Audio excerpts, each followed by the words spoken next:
Welcome to The Explainer. We're diving into something pretty incredible today, a potential breakthrough in spotting dementia. And get this, we're talking about spotting it up to 9 years before any symptoms even show up.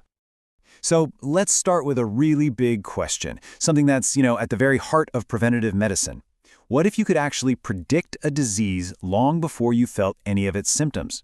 Imagine having a peek into your own future health, a chance to see what's on the horizon way before it gets here. 9 years. That's the number we're talking about. For dementia, this could be that window we were just imagining. A really groundbreaking new study is suggesting that 9 years, that's the new lead time we might have to figure out who's at risk. I mean, that's almost a decade head start. It's huge.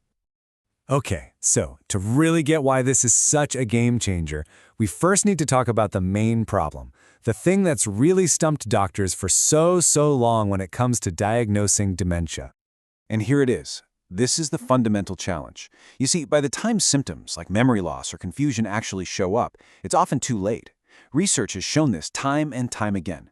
The disease has already been quietly, working in the background, reshaping the brain for years, sometimes even decades. All right, so let's get into the good stuff. This new research from Queen Mary University of London, it offers a potential solution, a way to kind of peek under the hood, look at the brain's activity, and maybe, just maybe, see the future. So, what do? Researchers built this machine learning model, an AI basically, and they fed it a ton of data. We're talking over 1,100 functional MRI brain scans. And the result? Honestly, it was stunning. The model was able to predict who would develop dementia with 82% accuracy. And remember, this is up to 9 years before a doctor would ever make an official diagnosis. That's incredible. So the really cool part is how this test actually works. It's not what you think. It's not looking at the brain while it's, solving a puzzle or doing some complex task. Nope. Instead, it's kind of like a mechanic listening to your car's engine while it's just idling. They're listening for those little subtle problems you'd otherwise miss. And the science behind that idling engine is something called the default mode network, or DMN for short. Think of it as your brain's idle mode. It's the network that's humming along when you're daydreaming or just letting your mind wander. And what's wild is that the patterns of connection happening in this resting state, well, they can apparently reveal a whole lot about your brain's future. So here's how it works, broken down into 3 simple steps. First, a person just lies down in an fMRI scanner. That's the machine that measures brain activity using blood flow. And they just rest, let their mind wander. Then, step 2, the AI gets to work. It starts analyzing that super complex web of connections inside the default mode network. And finally, step 3, it spots these really subtle patterns that look dementia-like and flags that person for future risk.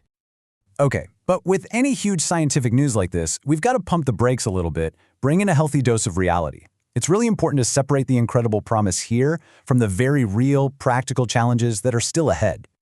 It's kind of like there are 2 sides to this coin.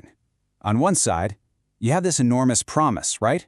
Predicting the disease super early, getting the right people into clinical trials, and finally understanding the very first stages of dementia. But then you flip the coin, and the hurdles on the other side, they're just as big. And experts are already weighing in. People like Dr. Claire Sexton from the Alzheimer's Association have pointed out some really specific limitations. For one, there's no single agreed-upon definition of what a disconnected DMN even looks like. Plus, the study used data from the UK Biobank, which is, well, it's not very diverse. It doesn't really represent the global population. And then there's this. Neurologist Dr. Clifford Sagal brings up another huge point about the fMRI scans themselves. He basically says that reading one of these isn't like reading a simple X-ray. It's really subjective. You could have 2 different experts look at the very same scan and come to totally different conclusions. And that, right there, is a massive barrier to using this in your local clinic. Okay, so with all those hurdles, you might be thinking, what's the point? Well, let's talk about why, despite all that, this research is still a truly massive step forward. Let's look at the future. Here's that hard reality check again from Dr. Siegel. It's a tough question. What good is it to know you might get dementia in 9 years if there's nothing you can do to actually stop it? And the truth is, right now, in 2024, we just don't have any medications that can protect the brain or prevent the disease. But, and this is a huge but, here's where we pivot to the future. Professor Charles Marshall, who is the senior author on the study, he explains that the real power of this test, for now, isn't for you and me in a clinic. It's for the researchers. By finding people who are at risk super early, they can get them into clinical trials for new drugs. They can test new interventions on the right people, which could dramatically, speed up the search for a cure. So, if there's one thing to take away from all this, it's this. This AI model isn't the cure. It's not a silver bullet, but it is an absolutely essential tool. Think of it like a map that can finally guide researchers through those very early, very mysterious stages of dementia, and maybe, just maybe, help them find a way to stop it in its tracks. And that brings us to our final thought for today. It's a question that takes all this amazing science out of the lab and puts it right in our laps. If a test could tell you with pretty high accuracy that you might face a disease like dementia in the next decade, would you want to know? Would you take it? And what we would do with that knowledge, well, that might be the next great question we all have to answer.